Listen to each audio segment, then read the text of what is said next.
Okay, everybody, welcome to Old College Try, our podcast. Today we're having our very own JP Schmidt on. JP has been a career, a lifer in financial aid, in college admissions. He's been on every side of the desk. So we're really excited for our conversation with him today. He gives you kind of that insider peek into higher education, the industry from a meta level, but then he gets really granular and talks you through how he works with families to put this list of colleges together, which I'm a huge fan of. So today we talk about his secret sauce. Thanks for joining.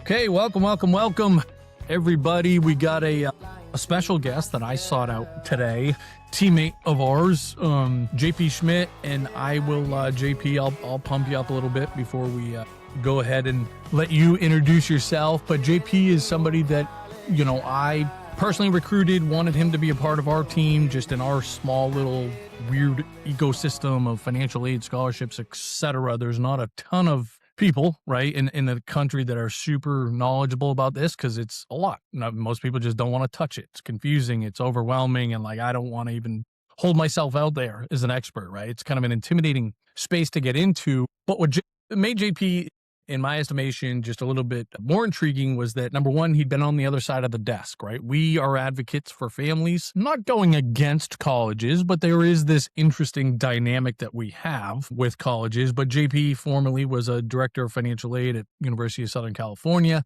and also an expert in the admissions piece. So bit of a unicorn and just happens to be a great guy on top of all of that. And so we were very lucky when he agreed to join forces a couple of years ago, and we're going to pick his brain today, right? We're going to learn a little bit about JP, but then pick his brain, because I think for I've seen a bunch of different ways that people do this, has one of the best kind of methodologies for helping students and families build their list of colleges, which for you, 27s, 28s, 29s, you should be in the thick of right now. So JP, that's I don't want to pump you up too much, pal. That's all.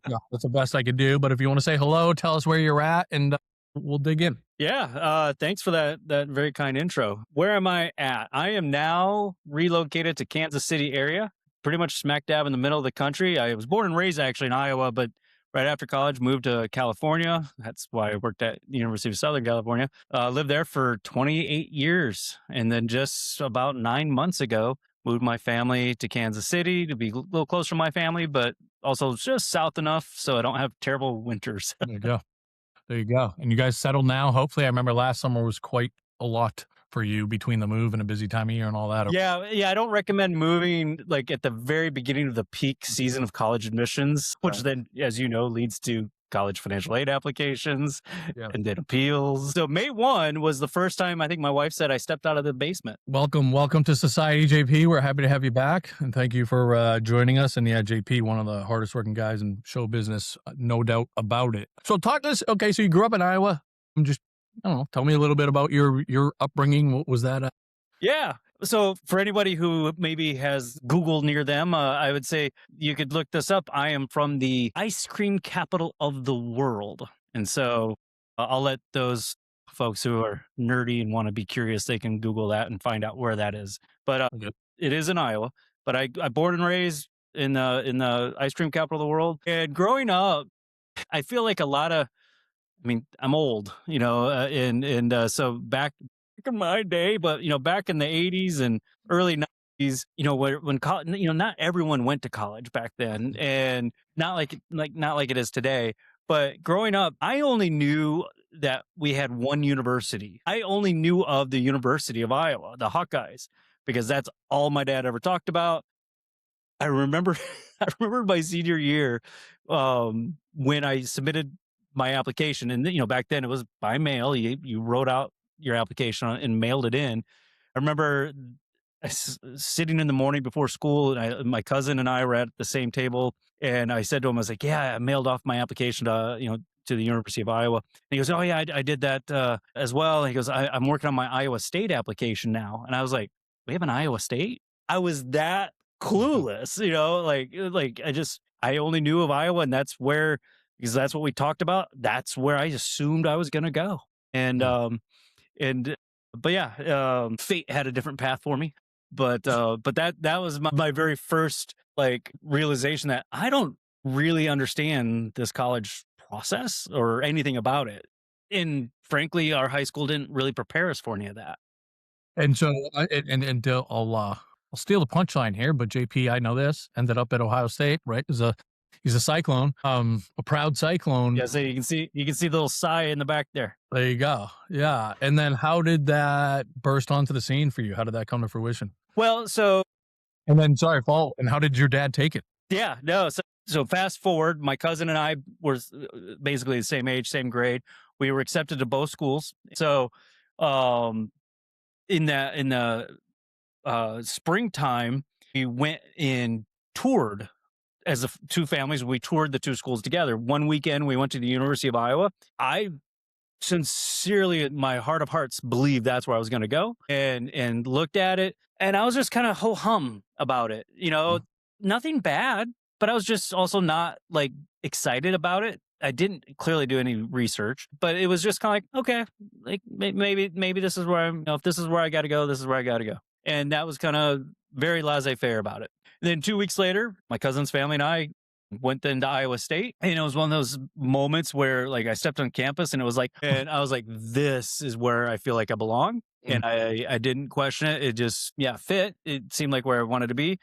And I will say it wasn't for all the right reasons. I definitely was someone who watched Animal House way too much. So if there's any other older parents here, you'll understand that reference. I was picking college for completely the wrong reasons. I had a wonderful time though, but that's the difference between back when I went and when families are doing it nowadays. Is back when I went, college was still basically affordable. And that's the thing. I sometimes go on a history lesson about college, the higher education system.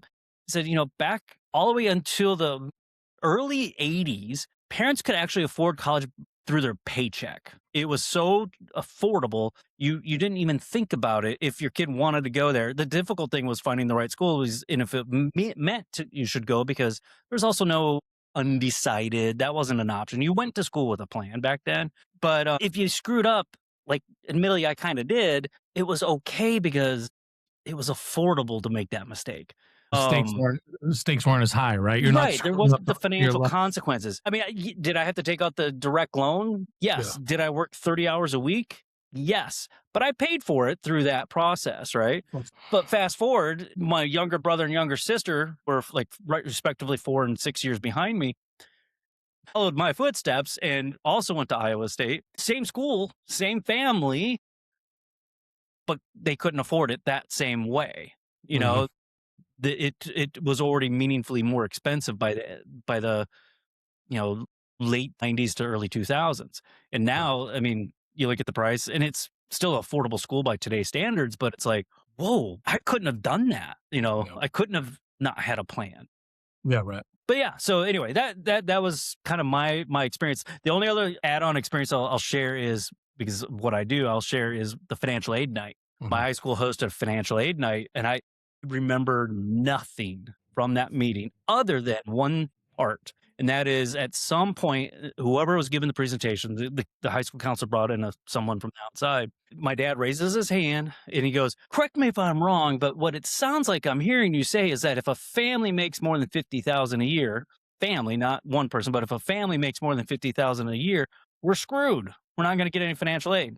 And this person said, basically, yeah, that's right. And my dad stood up and grabbed me and we started walking out.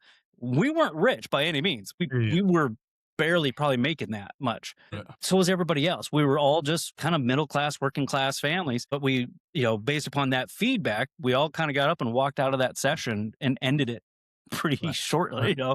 But, and that was my impression of financial aid. Okay. And frankly, fast forward, when I graduated Iowa State and moved to LA, and then when I started working in the financial aid office at USC, within the first 3 weeks, I learned so much about financial aid, and I realized everything that I thought about financial aid, and certainly what that gentleman told us, was completely wrong. And I was like, I realized there were so many other opportunities out there for me had I just had the right mentor, or counseling from the school. I'm not trying to say anything bad about my school counselor. They did what they could, but they just didn't know. They didn't know this stuff. Fast forward, that's what I still see today. Well-meaning people, but they just don't know how this stuff works, because what we do, as I think you kind of prefaced at the beginning, we're a small group and we are like a niche within a niche.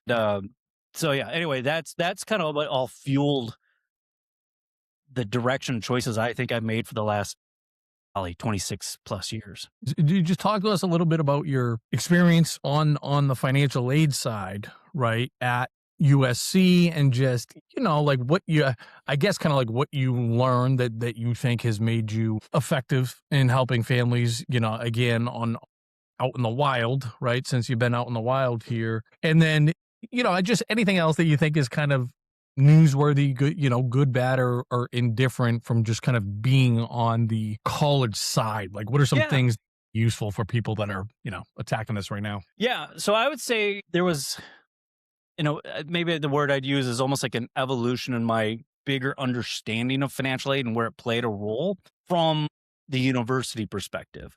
So, of course, when I first started and when I was just like, we called ourselves back then financial aid counselors. We were basically the front line of people. We weren't student workers. We actually were, there were adults that worked in that office as a counselor 10 plus years. Like they knew what they were doing, but we were the frontline people and as counselors. And the notion and this is parts true, is that financial aid at the end of the day, what we did, need-based aid, it's numbers driven for the most part, income, assets, family size, all those other stuff. It's not, we didn't really get into like, do we award this person a scholarship or not? We were just looking at the numbers, admissions did the scholarship stuff. The idea was, one, I'll share, is the person who initially trained me in my first 6 months there, I think it would be fair to say, is he had a chip on his shoulder in a way and believed families were always inherently lying to us. And so he wanted to investigate everything. He wanted to collect paperwork on everything. And so that made an impression on me. Initially, I'd say in a negative way. Later, that evolved to an impression in a good way, where I learned, like, I need to dive into the details. I need to, like, if I'm looking at when I'm coaching a family now, I need to look really close in the details of their tax return. And I try to put on like that financial aid sleuth hat and go, I'm gonna look to see if there's anything that makes me think you could do more than what the first impression was. And so I try to, and that obviously informs how I then help families nowadays on the other side of things. But the other thing we were very much that next growth spurt, if you will, in understanding was very much, we're here to help. We meet, USC and a lot of other schools like Stanford and such. We meet 100% need. We're here to help. And then while still a counselor, I would travel with admissions. I was the only one comfortable, I guess, doing public presentations. So I would travel all over the country with admissions, because they didn't want to ever get cornered by parents going, how are we going to pay for this? So, they wanted me to be there to intercept and take care of that. And of course, the talk track is very much, and this talk track still exists. Don't think of college as an expense. Think of it as an investment in your child's future. And sounds good, right? And like, so good, like I said, it's still used 40 years later, 25 years later. It was literally the mindset that we were there. We're helping these families, even if it was helping them get a loan to pay for it. Like, we were helping them. And the next, I guess, level of growth was when I became a director, and then realized how this all though plays under the bigger umbrella of enrollment management. And that's when you really understand the upper levels of what the frontline financial aid people understand. And going, okay, at the end of the day, you have to remember, higher education is a business. However altruistic the college presents itself through admissions and their marketing, they're a business who has to make money. And an admissions job is to recruit the money. They're the ones who bring in the money through your tuition dollars. Budget we have, even at USC, it is still a robust financial aid budget, but it is not endless. Like, there is, money doesn't grow on trees, as mom and dad used to tell me. And it's true. And so, like, we did have a limit, and depending on our university's financial positioning, whatever our budget was, we had to make that work for the financial aid for that next year. And if our budget was cut, or maybe if our budget even wasn't cut, but maybe we had more applicants, or our families were becoming needier, we had to strategically adjust our SAI formula so we could still honestly say we meet 100% determined need, but it's how we determine it, and we could change how we determine it. And that's the stuff that most people don't, even who work in financial aid, don't always fully understand. And there's nuances Right. to how they help.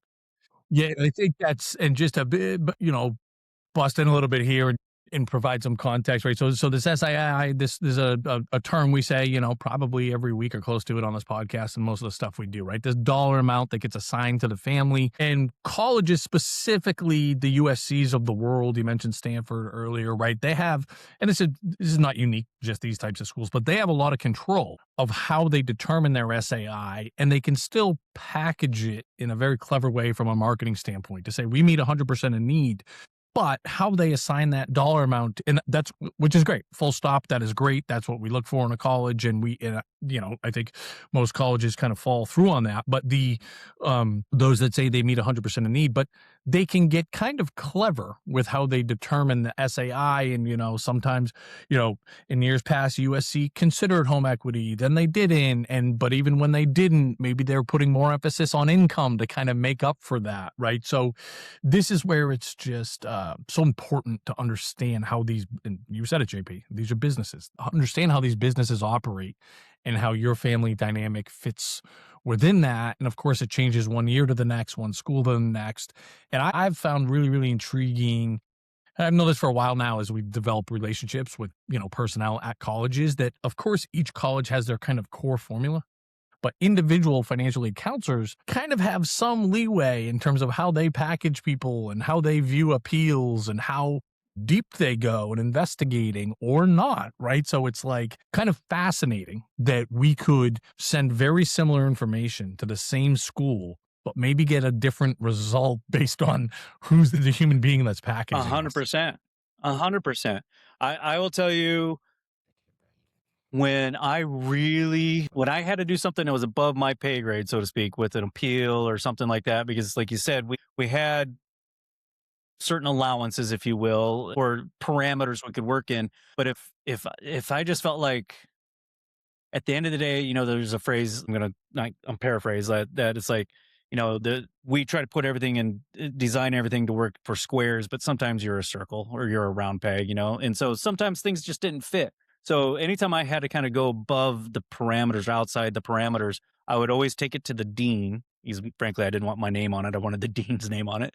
But I would take it to the dean. But I always knew I would check in with the dean's assistant, and I'd be like, "Good day, bad day. What kind of day are we having?" And if I really wanted to advocate for this family, I waited till I got this is a good day. Right. Sometimes it'd be like at 9:00 at night, the dean and I would be like the last two people there. And she really respected my work ethic. So if I came to her and said, hey, I think this one needs an extra look. Right. And, and that's also when I discovered like, ooh, there's a variety of other factors that can get weighed into the equation, that you wouldn't necessarily think matter for need-based aid. And I'll step out of USC for a second. I don't want to name the school, but they're in Southern California as well, a private school. They don't meet 100% need. So, and this is something I think is really important for something I coach with my families between admissions and financial aid. For the schools that don't meet 100% need, and they just say, if you go, any of you guys can go on to Common Data Set and look what's the average percent and all this kind of stuff. That the schools publish that stuff. There's no secret info there. But here's what my tip is when I coach my families is, and I'm just making up the percentage, but if they say, hey, on average, we meet 80% of need. What I tend to find is if your students' academics and there's other contexts like how competitive is the program and all this other stuff. But if they're honestly just kind of average, maybe you're probably going to get below that 80%. If your students' academics and everything else is phenomenal, you'll probably get above that 80%. And then you just take, and then average is average. You took those people who were below and the people who were above, and that's how they say average was 80%. Right. And so it can be really, again, to your example, you could have two families who have the same financial numbers apply to that school and could have very different financial aid results because maybe one kid is obviously solid enough to be admitted, but the other student was like a superstar and they really wanted to recruit that student. And so that's where you got some high level nuances. And I think, oh, golly, I forget which person wrote about it in the New York Times, but the analogy is amazing. I love the analogy of, families tend to think of admissions, they tend to think of financial aid as like a game of playing checkers, and it's not. We're playing chess. And I get why people make the mistake because it's the same board. It's the same game board, right? But the strategies are very different. And so families where they end up losing in this process, I think, is because they were playing checkers and they don't realize college admissions and financial aid are playing chess. I think it was Ron Lieber. He said the families are Yeah, I playing. think it was Ron. Yeah. Families are playing checkers. The colleges are playing chess. They don't know, right? Okay, so I want to get to the meat of what I want you to share with folks, and that is, so I know I'm going to play your words kind of back to you. We've had this conversation more than once offline, right? Of just that, you had I'm putting words in your mouth here, but I'm pretty confident. You can course correct me here, but you had a great experience at USC, but some of your frustration was like, I'm helping people, I'm making a difference, but it's not as much of an impact as I think I can make. It's not as I have the guardrails. I can only do so much within this organization that I represent, right? They're not my dollars to give out however I see fit, et cetera, et cetera. So that's, and based on all your experience, right, I kind of equate it to being like, you're somebody that worked for the IRS, learned how the IRS does their thing, right? Learned how the IRS does their audits, and then became a CPA type of deal. Kind of a comparable. Right. If anything, I was the supervisor at the IRS, training others how to do it. That's better yet. So that's I think was a lot of the impetus and everything else. I'm trying to say, hey, let me go on the other side of the desk, go work with families, guide them through this process, and with all my knowledge, expertise, etc. Now, I really like, and I've seen all the different ways that people approach this, how you coach families on building their list of colleges, because you and I know arguably one of the biggest kind of macro mistakes that most families make in this process, and it's not their fault. It's the way the system is kind of constructed. It's the assembly line they get put on is first we go shopping, right? Then we figure out how much the product we just bought cost. And then we figure out how the hell we're going to pay for it, right? Like, no kidding, we make some mistakes. So, the obvious part is let's switch the order, but just talk us through, what that means a little bit more specifically. Yeah. So I'm going to give you this analogy. I came across this analogy the other day. If anyone's ever listened to any of our webinars, they'll probably heard me talk about the car analogy, but I have another analogy I think can really drive home the point and give this context. Think about, you're married, I'm married. Think about when we were engaged and maybe, I don't know what your level of helping plan the wedding was, but I had some input, but clearly not all the input. But at the end of the day, is the wedding the end goal? Or is it the life I build with my partner after the wedding? That, to me, that's the success. That should be the end goal, thinking, how do we build this wonderful, successful life? The wedding is just a placeholder, a stepping stone towards that bigger goal. But where people approach college is they approach college as the wedding, everything stops with the wedding. And it's like, no, that was just a small piece of it. And so if you put it in the context of college is equal to basically the day of a wedding and the life you build after it is what's the real success, I think it would help radically transform how we think about colleges. Because at the end of the day, what I usually hear parents talk about is like, they may not always use these words, but it's what the intent of it is like, what's the best ranked school my kid can get into, or what's the most prestigious school? They worked so hard. They deserve how are you defining best? It's usually ranks, and ranking as someone who worked also in other fields in departments in higher education and the dean's offices and all that stuff. I know how rankings are completely manipulated. Rankings are the most useless thing out there. They don't mean anything about your child's success. But they'll think about that. That's usually where they come from, or if they have a school already in mind, like, how do we get into that, whatever that dream school is, right? Or maybe they start thinking about like, well, which major are we going to make the most money in? And get it, but you're really starting from the wrong perspective, And so for me, it's more of the perspective of who is my child becoming, and really pay attention to what's the right fit for your child, and where are they going to. Again, think of the wedding analogy. How are they going to have the best life after college? And I think that would radically transform how we shop for college, how we plan for college, et cetera. And so with that mindset, I'm a big proponent about having the student have some clarity, help them figure out who they are and just kind of discover their why. And it's one of those things and again, I go back to when I was in high school. Did my high school counselors do some basic assessments? Super basic. Yes, they did. Was it helpful? Not at all. I completely gamed it so that it would get the result that I thought I wanted at that time. And with all the kids I work with today, they still do that. Most high schools use either like Naviance or Maya Learning or any Score, all those, right? And they all have those kind of assessments in there, but they're again well intended, but they're not helpful. They mostly just kind of focus on like, well, what do you like? What are you interested in? What are you passionate about? And whatnot. That doesn't help your child develop clarity. So to me, step one really is helping them and spending that time, find that clarity of who are they becoming. And as a side pitch, that's why, I worked with you guys to develop, and not just me, Dan Bissig too. We worked with you guys to develop that sophomore launchpad program, right? Because without that, you're just kind of flying blind, and so, but anyway, once you got that clarity, we're looking at how do we build a college list. And I look at it and go, okay, I want that school first. I'm looking for the schools that are an academic fit.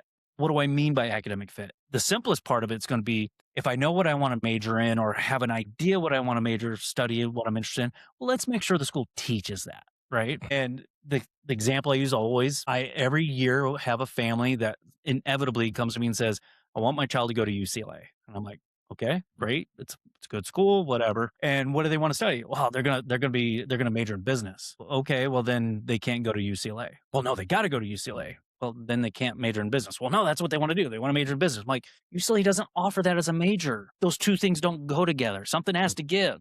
And so the most basic starting step for me is going, if you have that sense of what you want to study or what you're interested in, what you're curious about, make sure the school teaches that. That should be a no-brainer, but I honestly run into that problem a lot where families just didn't even think about that. Also, if something I pay attention to with students is what's their learning style? Because I know I don't learn from lectures and I don't learn from reading textbooks, but that is kind of your traditional college model, right? But if you learn that way, great, fine. Or are you better at learning through like that hands-on experience or that, project-based experience or um getting that like, yeah, just whatever your learning style is. Let's find the colleges that provide that learning environment. Those are the basics to me.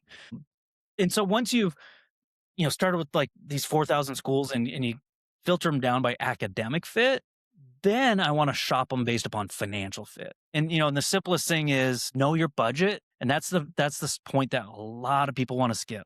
They don't want to talk about what they can afford because again, they just want to go figure it out or I'll make it work. And that's always how we know you're going to overpay, or worse, you might have to drop out of school because you can't afford it. And then you still have all this debt without the degree. That's going to be, I guarantee, going to be a huge problem these next couple of years with the changing of, the federal Parent Plus loan and all that. But you got to know if you can afford it. And again, that's something we're obviously at College 8 Pro, we're big on, if people are using the MyCap software, it's like we have that whole feature built in. What's your budget? And we show families like, here's what these schools are projected to cost relative to your budget. And like warning, like this is not a good financial fit. Or is it a good financial fit? But again, using the wedding day analogy, if my wife could have had every possible dream of what she wanted for that wedding day, we would have spent $100,000+ on it. And I was like, honey, we don't have that budget. So here's your budget. Let's make the best wedding day we can with that budget. It makes no sense to bury ourselves with a ton of debt going into our marriage where then, maybe we couldn't afford a house or that other stuff. So again, it's just being practical and having those real conversations and acknowledging this is a financial reality. And so I'm a big proponent of understanding that budget. And then, we find those schools that are going to fit that budget either because one of three reasons, right? They either just charge a fair price to begin with. And that's something that a lot of people don't understand too, is most of higher education lies to us.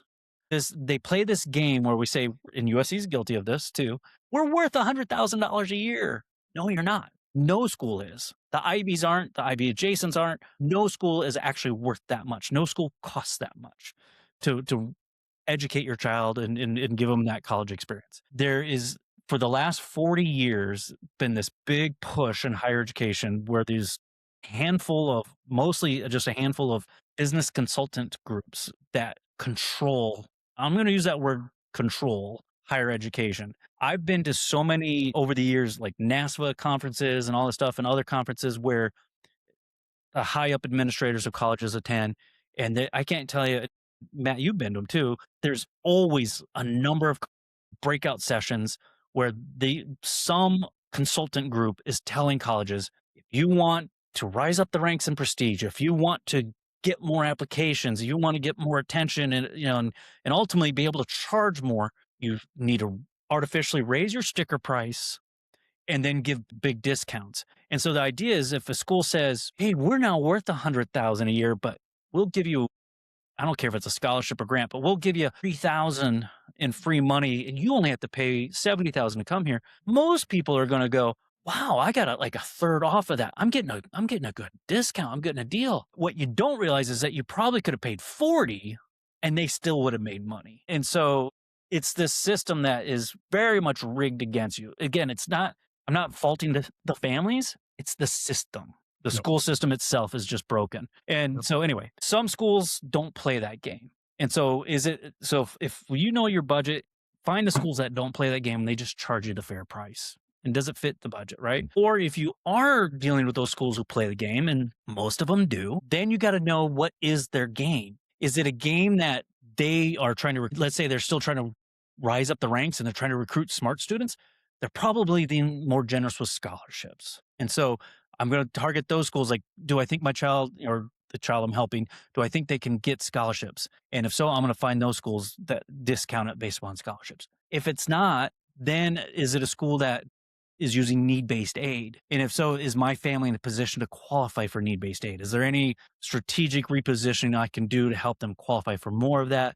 Great, whatever it is. But at the end of the day, my biggest concern is, if we know what your budget is, can we find the schools that fit your budget? Because one of those three reasons, again, just it's a fair price, or they gave you a scholarship, or they gave you grants to bring the price down. And this is why I always say I'm terrible at marketing, because I've had families where I've lowered their SAI 100,000 plus, and you won't see me going online going, "I've lowered this family's SAI by 100,000 and saved them 100,000." It's not accurate, because what their SAI could have been 175, and I lowered it 100 to 75. And so maybe get financial aid to, bring the cost down to 75. But what if their budget was 50?